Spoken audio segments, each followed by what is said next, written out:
Hello friends, welcome back to notes wire. आज का हमारा टॉपिक है हार्मोन एंड होम्योस्टेटिस। ये आज ही क्लास का कंटेंट है, एक बार आप जल्दी से रीड कर लीजिए। देन हम आज की क्लास जो है उसको स्टार्ट करेंगे।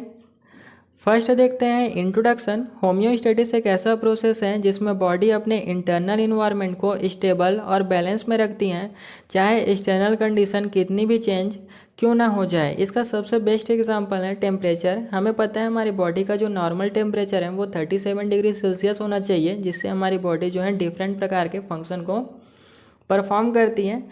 अगर ये जो टेम्परेचर का जो नॉर्मल रेंज है वो लो हो जाता है या हाई हो जाता है तो उसको मेंटेन करने यानी कि बैलेंस करने का काम जो है होम्योस्टेटिस करता है।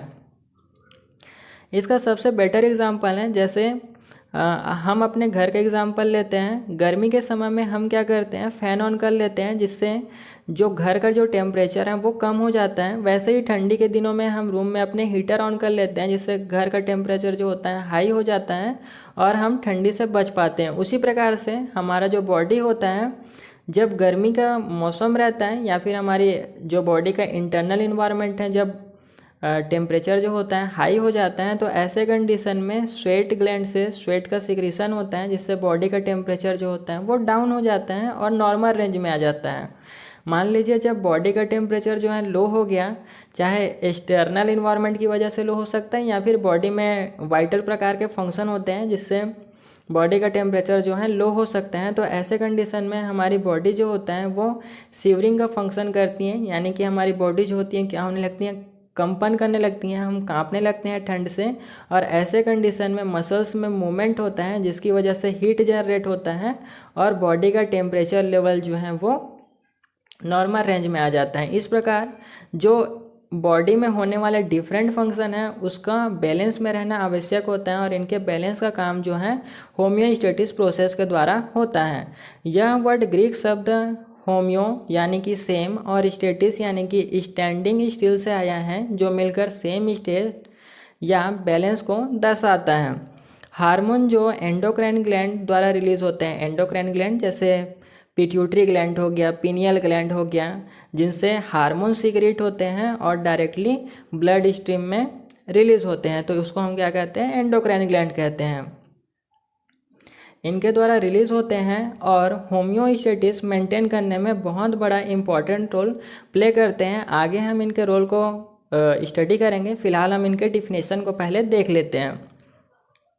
फर्स्ट डेफिनेशन है हार्मोन। हार्मोन केमिकल मैसेंजर होते हैं जो एंडोक्राइन ग्लैंड से ब्लड स्ट्रीम में डायरेक्टली रिलीज होते हैं। ये स्पेसिफिक टारगेट सेल पर एक्ट करके मेटाबॉलिज्म, ग्रोथ और रिप्रोडक्शन जैसे फंक्शन को रेगुलेट करते हैं, जो होम्योस्टेटिस के लिए ज़रूरी होता है। नेक्स्ट है होम्योस्टेटिस। होम्योस्टेटिस एक प्रोसेस है जिसमें बॉडी अपने इंटरनल इन्वायरमेंट को स्टेबल रखती हैं, चाहे एक्सटर्नल कंडीशन बदले। एक्सटर्नल कंडीशन जैसे कि टेम्परेचर हाई हो जाना गर्मी के दिनों में, ठंड के दिनों में टेम्परेचर का लो हो जाना, कभी वातावरण में ह्यूमिडिटी आ जाती है, तो ऐसे टेम्परेचर या इन्वायरमेंटल में चेंजेस होने के बावजूद भी हमारी जो बॉडी जो होती है वो उसका इंटरनल इन्वायरमेंट जो होता है वो एक नॉर्मल रेंज पे होता है और ये फंक्शन जो है होम्योस्टेटिस के द्वारा होता है। इसमें temperature, pH level, glucose level और वाटर बैलेंस आदि को रेगुलेट किया जाता है और यह नर्वस और एंडोक्राइन सिस्टम के थ्रू मैनेज होता है।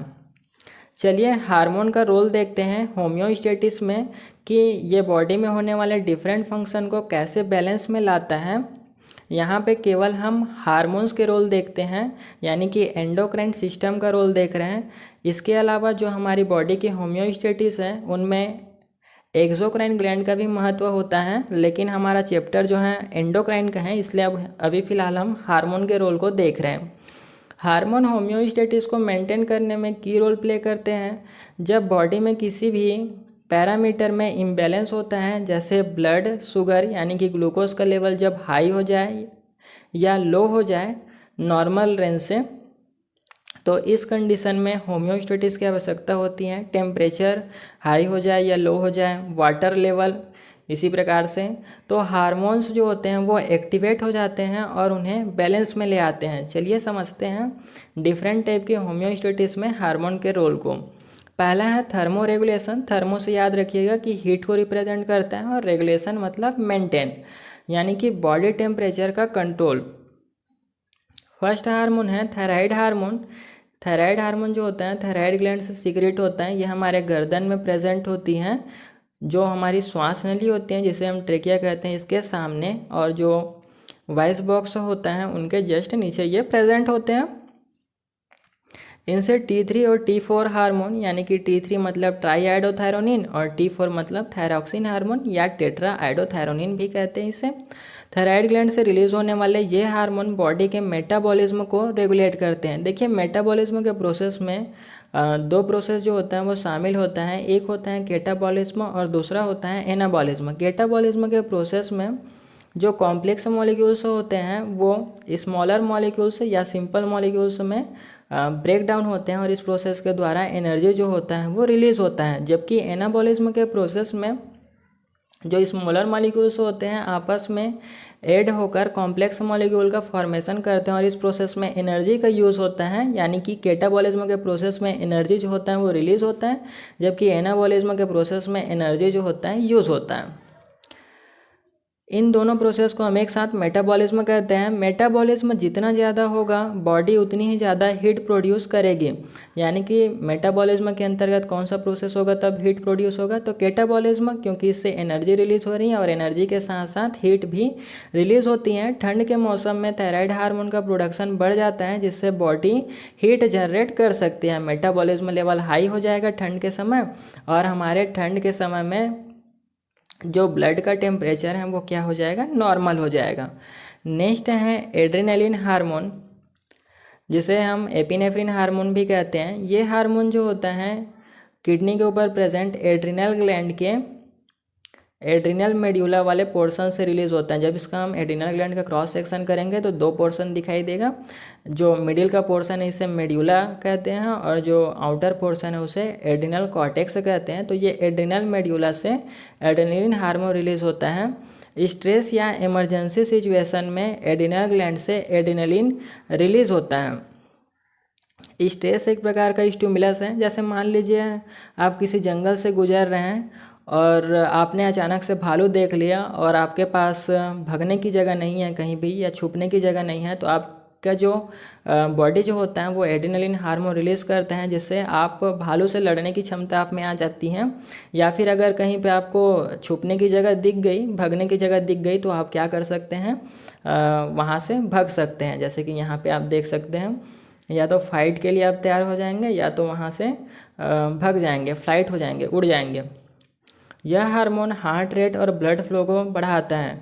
देखिए एड्रेनलिन हार्मोन हार्ट रेट और ब्लड फ्लो को इसलिए बढ़ाता है ताकि हमारे जो मसल्स हैं उनमें ग्लूकोज का लेवल जो है वो इंक्रीज़ हो सके। और हमें पता है ग्लूकोज से हमें क्या मिलती है, एनर्जी मिलती है हमारी सेल को, जिससे मसल्स जो हैं वो ज़्यादा क्या हो सके, मूवमेंट कर सकें, आप तेज़ी से भाग सकें या फिर तेज़ी से फाइट में उनसे फाइट के लिए यूज़ कर सकें।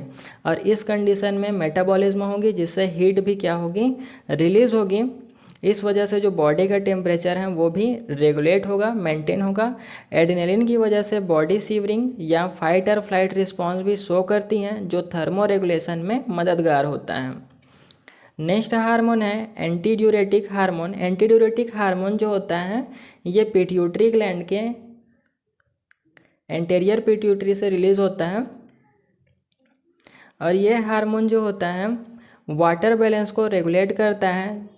जब बॉडी डिहाइड्रेट होती हैं तब एडीएच वाटर रिटेंशन को बढ़ा देता है। ये किडनी को सिग्नल देता है जिससे किडनी क्या करता है, जो एक्सक्रीट करने वाले वाटर्स होते हैं उनको रीअब्जॉर्ब कर लेते हैं, जिससे जो हमारी बॉडी होती है उसमें वाटर का लेवल जो होता है बढ़ जाता है। और वाटर किससे मिलेगा, तो वाटर जो होता है ब्लड के थ्रू ट्रेवल करेगा, जिससे ब्लड का जो आयतन है वो भी, वॉल्यूम जो है वो भी क्या होगा, इंक्रीज़ हो जाएगा। ये भी याद रखिएगा। एडीएच वाटर रिटेंशन को बढ़ाता है जो बॉडी के इंटरनल इन्वायरमेंट को स्टेबल रखता है और टेम्परेचर को इनडायरेक्टली अफेक्ट करता है। जाहिर सी बात है अगर बॉडी में वाटर का लेवल बढ़ेगा तो टेम्परेचर जो है जो हाई हो जाए रहेगा वो क्या होगा, लो होगा। अगर मान लीजिए आपने गर्म पानी किया है, उसमें आपने थोड़ा सा ठंडा पानी मिला दिया तो क्या हो जाएगा, उसका टेम्परेचर कम होगा। उसी प्रकार से एंटीडायरेटिक हार्मोन जो है वो एक प्रकार का टेम्परेचर कंट्रोल करने में, रेगुलेट करने में हेल्प करता है। नेक्स्ट हार्मोन है मेलाटोनिन हार्मोन। मेलाटोनिन हार्मोन जो होता है वो पीनियल ग्लैंड से रिलीज होता है। यहाँ पे आप देख रहे हैं ये मटर के दाने के समान होता है और ये सबसे स्मॉलेस्ट एंडोक्राइन ग्लैंड है, ये भी याद रखिएगा। पीनियल ग्लैंड से रिलीज होने वाला melatonin hormone sleep wake cycle को रेगुलेट करता है, जो बॉडी के टेम्परेचर में डेली चेंजेस को सिंक्रोनाइज करता है। देखिए क्या होता है, हमें पता है कि जब दिन होता है तो दिन के समय भी टेम्परेचर का लेवल जो होता है अलग अलग होता है। सुबह के समय कम टेम्परेचर, दोपहर में ज़्यादा टेम्परेचर, शाम को फिर से कम हो जाता है और रात में बहुत कम हो जाता है। तो ऐसे कंडीशन में बॉडी को टेम्परेचर को रेगुलेट करने का काम जो है मेलाटोनिन हार्मोन जो होता है वो करता है। नेक्स्ट होम्योस्टेटिस है ग्लाइको रेगुलेशन, यानी कि ग्लाइको किसको प्रेजेंट कर रहे हैं, ग्लूकोज को, और रेगुलेशन मतलब इनका बैलेंस, ब्लड ग्लूकोज रेगुलेशन भी कहते हैं इसको। फर्स्ट हार्मोन है इंसुलिन हार्मोन। इंसुलिन हार्मोन जो होता है वो पेंक्रियाज ग्लैंड से रिलीज होता है। पेंक्रियाज ग्लैंड में ये आपको छोटे छोटे ब्लू कलर के सर्कल दिखाई दे रहे हैं। जब जूम इन करेंगे तो इस प्रकार से दिखाई देगा, जिसे हम आइसलेट ऑफ लैंगरहैंस कहते हैं। इनमें बीटा सेल्स प्रेजेंट होते हैं जिनसे इंसुलिन हार्मोन जो होता है वो रिलीज होता है। ये कब रिलीज होगा, जब हमने फूड को ईट किया है या फिर बॉडी में ब्लड ग्लूकोज लेवल जो है हाई हो जाता है, तब ये रिलीज होता है। इंसुलिन ब्लड ग्लूकोज लेवल को कंट्रोल करता है। ये हार्मोन ग्लूकोज को सेल में अपटेक करने में हेल्प करता है। यहाँ पे देखिए फर्स्ट फंक्शन क्या करेगा, जो हमारे सेल के रिसेप्टर हैं इनके साथ इंसुलिन हार्मोन बाइंड हो जाएगा, जिससे ग्लूकोज चैनल जो है ओपन हो जाएगा और ब्लड में जो ग्लूकोज प्रेजेंट हैं वो सेल में आ जाएंगे, जिससे ब्लड के ग्लूकोज का लेवल कम हो जाएगा। नेक्स्ट प्रोसेस है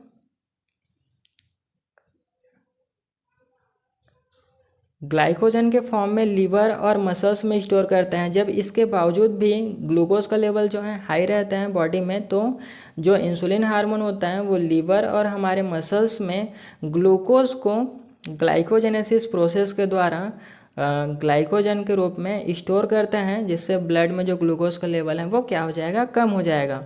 नेक्स्ट हार्मोन है ग्लूकेगॉन। जब ब्लड ग्लूकोज लेवल लो होती हैं, ग्लूकेगॉन लीवर से ग्लाइकोजन को ग्लूकोज में कन्वर्ट करके ब्लड में रिलीज करता है, जिससे ग्लूकोज लेवल बढ़ जाता है। अब ग्लूकेगॉन हार्मोन क्या करेगा, जो हमारे लीवर और मसल सेल में ग्लूकोज स्टोर था ग्लाइकोजन के रूप में, इसको ब्रेक डाउन करेगा और ब्रेक डाउन करने के बाद ब्लड में ग्लूकोज को रिलीज़ कर देगा, जिससे ब्लड में ग्लूकोज का लेवल जो है हाई हो जाएगा और बॉडी के डिफरेंट सेल तक पहुंच के उन सेल में फिर से ग्लूकोज जो है वो चला जाएगा, जिससे उन सेल को क्या मिलेगी, एनर्जी मिलेगी। नेक्स्ट है ऑस्मो रेगुलेशन। ऑस्मो यानी कि जो हमारे बॉडी में जो वाटर है और सॉल्ट है उनका बैलेंस होना ऑस्मो रेगुलेशन कहलाता है। एंटीड्यूरेटिक हार्मोन फर्स्ट हार्मोन है, इसके बारे में हमने पहले भी देखा है। ये हार्मोन जो है पिट्यूटरी ग्लैंड से रिलीज होता है और किडनी को सिग्नल प्रोवाइड करते हैं कि ये क्या करें, वाटर को रीअब्जॉर्ब करें, जिससे क्या होगा, जो हमारा ब्लड है उसमें वाटर का लेवल जो है वो बढ़ जाएगा। और इसी के साथ साथ जब ब्लड का आयतन बढ़ जाएगा लेवल बढ़ने से, वाटर मिलने की वजह से, और ब्लड प्रेशर भी जो होती हैं वो इंक्रीज हो जाती हैं। नेक्स्ट हार्मोन है एल्डोस्टेरॉन हार्मोन। यह हार्मोन सोडियम रीअब्जॉर्बेशन और पोटेशियम एक्सक्रीशन को रेगुलेट करता है। एल्डोस्टेरॉन हार्मोन जो होता है ना, एड्रिनल ग्लैंड के जो कॉर्टेक्स भाग हैं वहाँ से रिलीज होता है और ये किडनी को सिग्नल भेजता है कि ये क्या करें, सोडियम को रीअब्जॉर्ब करें और पोटेशियम को एक्सक्रीट करें, जिससे सोडियम के साथ साथ वाटर भी जो होता है वो रीअब्जॉर्ब होता है, जिससे ब्लड का वॉल्यूम और प्रेशर जो होता है इंक्रीज होता है। साथ ही साथ क्या हुआ, इन दो प्रोसेस में आपने देखा है एंटीड्यूरेटिक हार्मोन जो था वो वाटर लेवल को बढ़ा रहा था बॉडी में, और जो एल्डोस्टेरॉन हार्मोन है ये वाटर और सोडियम यानी कि सॉल्ट दोनों के जो मात्रा है उसको इंक्रीज कर रहा है। नेक्स्ट है एटेरियल नेट्रियूटिक पेप्टाइड, जिसे हम शॉर्ट में ANP हार्मोन कहते हैं। ये हार्मोन जो होता है ना, राइट एट्रियम और लेफ्ट एट्रियम से रिलीज होता है एक साथ, इसे एट्रिया कहा जाता है। एएनपी हार्ट के एट्रिया से रिलीज होता है जब ब्लड वॉल्यूम या प्रेशर ज़्यादा होता है, यानी कि वाटर लेवल क्या हो गया, ज़्यादा हो गया। तो ऐसे कंडीशन में ये हार्मोन जो होता है रिलीज होता है और ब्लड प्रेशर को भी रेगुलेट करेगा और जो सॉल्ट और जो वाटर की मात्रा है उसको भी डिक्रीज़ करने के लिए ये हार्मोन रिलीज़ होता है। ये हार्मोन किडनी को ज़्यादा सोडियम और वाटर को एक्सक्रीट करने का सिग्नल देता है, जिससे ब्लड प्रेशर और वॉल्यूम जो होता है कम होता है, जिससे मूत्र की मात्रा जो है वो बढ़ जाएगा। जबकि इस प्रोसेस में जो हमने देखा है एंटीडायरेटिक हार्मोन, इस प्रोसेस में जो हमारी यूरिन की मात्रा है वो कम हो जाएगी। नेक्स्ट है कैल्शियम होम्योस्टेटिस। कैल्शियम होम्योस्टेटिस जो है वो पैराथायराइड हार्मोन और थायराइड हार्मोन द्वारा किया जाता है। पैराथायराइड हार्मोन जो होता है वो पैराथायराइड ग्लैंड द्वारा रिलीज होता है। पैराथायराइड ग्लैंड जो होता है, जब हम थायराइड ग्लैंड को अपोजिट साइड या पोस्टीरियर साइड पर देखेंगे तो इस प्रकार से 4 छोटे छोटे ग्लैंड दिखाई देंगे, इसे पैराथायराइड ग्लैंड कहते हैं। इसके द्वारा पैराथार्मोन रिलीज होते हैं। ब्लड कैल्शियम लेवल को बढ़ाता है, जिससे बोन से कैल्शियम रिलीज होता है। इनका काम क्या है कि ब्लड में जब कैल्शियम लेवल है लो हो जाए तब ये हार्मोन रिलीज होता है और ब्लड में कैल्शियम लेवल को बढ़ाता है। किस प्रोसेस से बढ़ाएगा, तो हमें पता है हमारे जो बोन्स होते हैं उसमें कैल्शियम जो होता है प्रेजेंट होता है, फास्फेट प्रेजेंट होता है। तो बोन सेल को ये ब्रेक डाउन करने लगते हैं और ब्रेक डाउन करके कैल्शियम को रिलीज़ करते हैं, जिससे ब्लड में कैल्शियम की मात्रा जो है बढ़ती हैं। साथ ही साथ इंटेस्टाइन में ये विटामिन डी के साथ बाइंड हो जाते हैं और जो फूड होता है उनमें जो कैल्शियम प्रेजेंट होता है उसको अच्छी तरह से निचोड़ के अब्जॉर्व करने में मदद करता है और किडनी में कैल्शियम लॉस को कम कर देता है। यानी कि जो किडनी है वो जो कैल्शियम का एक्सक्रीशन कर रही थी उसको सिग्नल भेजता है कि आप कैल्शियम को क्या करो, रीअब्जॉर्व करो। इस प्रकार से जो ब्लड होता है उसमें कैल्शियम का लेवल जो होता है वो मैनेज होता है। नेक्स्ट है कैल्सीटोनिन हार्मोन, ये थायराइड ग्लैंड से रिलीज होता है। ब्लड कैल्शियम लेवल को कम करता है। ये कब रिलीज़ होगा, जब ब्लड कैल्शियम लेवल जो है ज़्यादा हो जाता है तब ये रिलीज़ होता है। ब्लड कैल्शियम लेवल को कम करने के लिए बोन्स में कैल्शियम डिपोजिशन को बढ़ा देता है और जो ब्लड में कैल्शियम होता है ना उसको क्या करता है बोन सेल में ले जाकर स्टोर करने लगता है, डिपॉजिट करने लगता है और जिससे बोन जो होता है वो स्ट्रांग होने लगते हैं। नेक्स्ट हार्मोन है एक्सक्रीटरी होम्योस्टेटिस को मैनेज करने वाले हार्मोन, जैसे एंटीडायरेटिक हार्मोन, एल्डोस्टेरोन हार्मोन और पैराथायराइड हार्मोन। पहले देखते हैं एंटीडायरेटिक हार्मोन। ये हार्मोन यूरिन प्रोडक्शन को कंट्रोल करता है by increasing water reabsorption in kidney, जिससे बॉडी का फ्लूइड बैलेंस जो होता है वो मेंटेन रहता है। एल्डोस्टेरोन हार्मोन, यह हार्मोन सोडियम और पोटेशियम लेवल को रेगुलेट करता है, जिससे फ्लूइड बैलेंस और ब्लड प्रेशर कंट्रोल में रहे। पैराथार्मोन या पैराथायराइड हार्मोन, यह कैल्शियम और पोटेशियम बैलेंस को रेगुलेट करता है, जो किडनी फंक्शन को और एक्सक्रीटरी प्रोसेस के लिए इम्पॉर्टेंट होता है। देखिए एक्सक्रीटरी होम्योस्टेटिस क्यों ज़रूरी होता है। हमारी बॉडी में डिफरेंट टाइप के वेस्ट होते हैं, इन वेस्ट मटेरियल को बॉडी से बाहर निकालने में इन हार्मोन का इम्पॉर्टेंट रोल होता है, क्योंकि अगर ये वेस्ट जो हमारी बॉडी में रह गए तो ये टॉक्सिक हमारी बॉडी के लिए टॉक्सिक मटेरियल की तरह बिहेव करने लगते हैं। नेक्स्ट है पीएच बैलेंस। पीएच बैलेंस यानी कि जो एसिडिटी है और जो बेस है उसको बैलेंस। एल्डोस्टेरोन हार्मोन, जब ब्लड में एसिडिटी यानी कि एसिड का लेवल जो है बढ़ जाता है, जो ब्लड का पीएच होता है वो लगभग 7.3 से 7.4 होता है, ये याद रखिएगा नॉर्मल रेंज। तो एल्डोस्टेरोन रिलीज होता है और हाइड्रोजन आयंस को एक्सक्रीशन को बढ़ाता है और किडनी को सिग्नल दे देगा आप क्या करें, ब्लड से हाइड्रोजन आयन को एक्सक्रीट करें। हमें पता है जिसमें हाइड्रोजन आयन प्रेजेंट होता है उससे एसिड जो होता है उसमें प्रेजेंट होता है। जैसे HCl आप लेते हैं तो उसमें आपको हाइड्रोजन आयन मिलेगा और क्लोरीन आयन मिलेगा, तो हाइड्रोजन आयन की वजह से ये एसिड नेचर के होते हैं। जब ब्लड में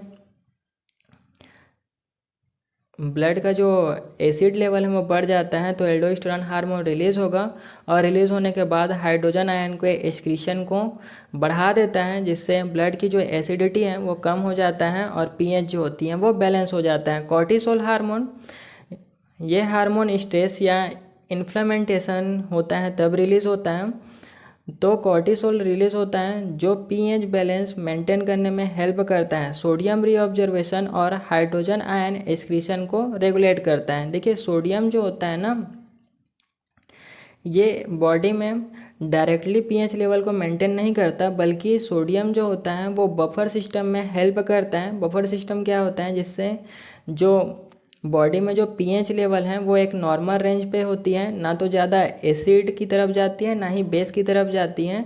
इन दोनों को कंट्रोल करने का काम जो है वो बफर सिस्टम करते हैं, जिनमें सोडियम जो होता है हेल्प करता है। इसलिए कॉर्टिसोल हार्मोन जो होता है पीएच को बैलेंस करने के लिए सोडियम के रीऑब्जर्वेशन को बढ़ा देता है और साथ ही साथ हाइड्रोजन आयन के एक्सक्रीशन को भी रेगुलेट करने में हेल्प करता है। पैराथायराइड हार्मोन, जब ब्लड कैल्शियम लेवल जो होता है लो हो जाता है तो पैराथायराइड हार्मोन रिलीज होता है। ये हमने देखा है अभी अभी, जो पीएच को स्टेबल करने में भी हेल्प करता है। कैल्शियम भी जो आयंस होते हैं ये भी बफर सिस्टम में हेल्प करते हैं, जिससे जो पीएच लेवल है वो क्या होगा, मेंटेन होंगे। नेक्स्ट है फीडबैक मैकेनिज्म इन होम्योस्टेटिस। जैसे मान लीजिए आप क्या कर रहे हैं कि आप वॉशरूम में नहा रहे हैं, अचानक से पानी आना बंद हो जाता है तो आपको क्या फीडबैक मिलता है कि सिंटेक्स में पानी ख़त्म हो गया, और आप क्या करते हैं जाके मोटर पंप को ऑन करते हैं और ऑन करने के बाद सिंटेक्स भर जाता है तो पानी क्या होने लगता है, बाहर गिरने लगता है, तो आप फिर से उसको बंद कर देते हैं। तो आपको क्या मिला, एक फीडबैक मिला कि कब पानी भरा है कब खाली हुआ है। उसी प्रकार से हमारे जो बॉडी में हार्मोन्स हैं वो एक फीडबैक मैकेनिज़्म द्वारा रिलीज़ होते हैं और अपना फंक्शन परफॉर्म करने के बाद क्या हो जाएंगे, उनका कंट्रोल हो जाएंगे। जो इनका रेगुलेट करने का काम है वो फीडबैक मैकेनिज़्म द्वारा किया जाता है। फीडबैक मैकेनिज़्म एक प्रोसेस है जो होम्योस्टेटिस को मेंटेन करने में क्रिटिकल रोल प्ले करते हैं। इसमें बॉडी अपने इंटरनल इन्वायरमेंट के चेंज इसको रिस्पॉन्स देती हैं और उनको कंट्रोल में रखती हैं। ये दो तरह के फीडबैक मैकेनिज़्म होते हैं जो हमारी बॉडी में काम करते हैं। पहला फीडबैक मैकेनिज़्म होता है नेगेटिव फीडबैक मैकेनिज़्म, यानी कि अपोजिट डायरेक्शन में काम करना। नेगेटिव फीडबैक मैकेनिज़्म बॉडी के चेंजेस को डिटेक्ट करता है और उनको अपोजिट डायरेक्शन में एडजस्ट करता है ताकि इंटरनल बैलेंस मेंटेन रहे। जैसे पानी जब सिंटेक्स में भर गया तो आपने क्या किया, जो मोटर पंप था उसको बंद कर दिया और जैसे ही पानी खाली हो जाता है आपने ऑन कर दिया। तो ऐसे जो मैकेनिज़्म जो हैं अपोजिट मैकेनिज़्म कहलाते हैं। जब पानी भर जाएगा तो बंद किए तो ये अपोजिट कंडीशन है, जब पानी खाली हुआ तो आपने मोटर को चालू कर दिया तो ये भी क्या है, एक अपोजिट कंडीशन है। तो इस प्रकार के फीडबैक को हम नेगेटिव फीडबैक कहते हैं। इसका एग्जांपल यहाँ से समझिए, ब्लड ग्लूकोज लेवल हाई होने पर पेंक्रियाज इंसुलिन रिलीज करता है जो ग्लूकोज को सेल में स्टोर करता है और ब्लड ग्लूकोज लेवल को नॉर्मल हो जाता है। यहाँ पे देखिए डायग्राम में देखिए हमने किसी प्रकार का भोजन जो है ईट किया है तो जाहिर सी बात है ब्लड में ग्लूकोज का लेवल जो है हाई होगा, जिससे पेंक्रियास के बेटा सेल से इंसुलिन हार्मोन रिलीज होगा और इंसुलिन क्या करेगा, जो डिफरेंट टाइप के सेल्स हैं उनमें जो ग्लूकोज है उसको इंक्रीज़ कर देगा ऑब्जर्वेशन को, और साथ ही साथ जो लीवर्स हैं मसल्स हैं इनमें ग्लाइकोजन के रूप में स्टोर करना चालू कर देता है, जिससे ब्लड में ग्लूकोज का लेवल जो है नॉर्मल हो जाता है, जिसे हम क्या कहते हैं, होम्योस्टेटिस कहते हैं। साथ ही साथ जब अगर ब्लड में ग्लूकोज का लेवल जो है कम हो जाता है तो अल्फ़ा सेल से पेंक्रियास के ग्लूकागॉन हार्मोन रिलीज होता है और ये लीवर्स और मसल्स में प्रेजेंट जो ग्लाइकोजन के रूप में ग्लूकोज था उसको ब्रेक डाउन करके फिर से ग्लूकोज में तोड़ते हैं, जिससे ब्लड में ग्लूकोज का लेवल जो होता है वो नॉर्मल हो जाता है। इस प्रकार से दोनों कंडीशन में एक फीडबैक जो होता है हमें देखने को मिलता है, अपोजिट फीडबैक, जिसे हम नेगेटिव फीडबैक के नाम से जानते हैं। पॉजिटिव फीडबैक मैकेनिज़्म चेंजेस को एम्पलीफाई करता है, यानी कि बढ़ा देता है। ये जो पॉजिटिव फीडबैक है हमें बहुत कम देखने को मिलता है। यह इनिशियल स्टिमुलस को और बढ़ाता है। यह मैकेनिज़्म स्पेसिफिक कंडीशन में यूज़ होता है जब रैपिड चेंजेस की ज़रूरी होती है। जैसे बेबी बर्थ के दौरान यूटेरस का कॉन्ट्रैक्शन से ऑक्सीटोसिन रिलीज़ होता है, जो कॉन्ट्रैक्शन को और बढ़ाता है जब तक बेबी डिलीवर नहीं हो जाता। यानी कि पॉजिटिव फीडबैक क्या करेगा, किसी भी फंक्शन को एम्पलीफाई कर देगा जब तक एक निश्चित आउटकम जो होगा वो प्राप्त नहीं होगा। जैसे बेबी जब बर्थ करती हैं तो इस समय यूटेरस के कॉन्ट्रैक्शन में ऑक्सीटोसिन हार्मोन जो होता है रिलीज़ होता है। जब तक ये बेबी जो है यूटेरस से बाहर नहीं आ जाता तब तक ये ऑक्सीटोसिन हार्मोन जो होता है वो बढ़ते जाते हैं रिलीज़ होना। इसी को हम कहेंगे पॉजिटिव फीडबैक। नेक्स्ट देखते हैं सिग्निफिकेंस ऑफ होम्योस्टेटिस। होम्योस्टेटिस जो है हमारे बॉडी के लिए क्यों ज़रूरी है। फर्स्ट है टेम्परेचर रेगुलेशन। ये बॉडी टेम्परेचर को कांस्टेंट रखता है जो एंजाइम्स और मेटाबॉलिक प्रोसेस के लिए ज़रूरी होता है। हमारी बॉडी में एक निश्चित टेम्परेचर रहना चाहिए जिससे हमारी बॉडी में एंजाइम्स हैं। एंजाइम्स क्या करते हैं, किसी भी रासायनिक क्रिया को उत्प्रेरित करने का काम करते हैं, स्टिमुलेट करने का काम करते हैं। और मेटाबॉलिक प्रोसेस जो है हमारे बॉडी में डिफरेंट टाइप के एनर्जी सोर्स के लिए यूज़ किए जाते हैं। तो इस प्रकार एक निश्चित टेम्परेचर में ही एंजाइम्स और मेटाबॉलिक प्रोसेस जो होता है वो हो पाता है। फ्लूइड एंड इलेक्ट्रोलाइट बैलेंस या हाइड्रेशन और इलेक्ट्रोलाइट लेवल्स को ठीक रखता है, जो सेल और ओवरऑल बॉडी स्टेबिलिटी के लिए इम्पॉर्टेंट होता है। नेक्स्ट है ब्लड ग्लूकोज कंट्रोल। यह ब्लड ग्लूकोज लेवल को एक स्पेसिफिक रेंज में रखता है जिससे एनर्जी सप्लाई कंसिस्टेंट रहे, यानी कि कंटिन्यू रहे। बॉडी में एनर्जी का सप्लाई जो है वो रुके नहीं, इसलिए ब्लड ग्लूकोज लेवल जो है वो उसका कंट्रोल करना या होम्योस्टेटिस जो होता है वो ज़रूरी होता है। मान लीजिए अगर जो ग्लूकोज का लेवल हाई हो जाता है तो इससे हमें डायबिटीज़ जैसे रोगों का सामना जो है करना पड़ जाता है। एसिड बेस बैलेंस यानी कि पीएच लेवल का, यह ब्लड पीएच को एक पर्टिकुलर रेंज में रखता है जो सेलुलर फंक्शन और मेटाबॉलिक एक्टिविटीज़ के लिए ज़रूरी होते हैं। ये कुछ इम्पॉर्टेंट फंक्शंस थे होम्योस्टेटिस के। एक तरह से अगर समझें तो होम्योस्टेटिस जो होता है हमारी बॉडी के हेल्थ के लिए और हमारे बॉडी के सर्वाइवल के लिए ज़रूरी है, क्योंकि अगर हार्मोन्स का लेवल या फिर बॉडी में होने वाले डिफरेंट टाइप के फंक्शन का जो स्तर है वो अगर बैलेंस में नहीं रहा तो हमें डिफरेंट टाइप के डिसीज़ का सामना करना पड़ सकता है और हमारी सर्वाइवल की जो रेट है वो कम हो सकती हैं। नेक्स्ट है कंक्लूज़न। डिफरेंट हार्मोन्स मिलकर बॉडी के इंटरनल इन्वायरमेंट को स्टेबल रखते हैं जो होम्योस्टेटिस कहलाता है।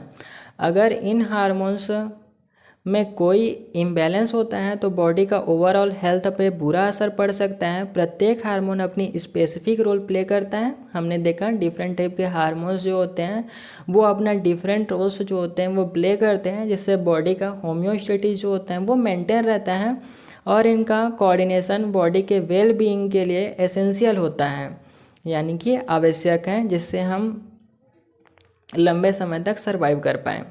नेक्स्ट है reference comparative vertebrate endocrinology by Bentley, principle of anatomy and physiology by Tortora Grabowski. अगर आपको वीडियो पसंद आई होगी तो प्लीज़ लाइक कर दीजिएगा, साथ ही साथ अपने दोस्तों को शेयर कर दीजिएगा और हमारे चैनल को सब्सक्राइब कर दीजिएगा ताकि इसी तरह की वीडियो आपको मिलती रहे।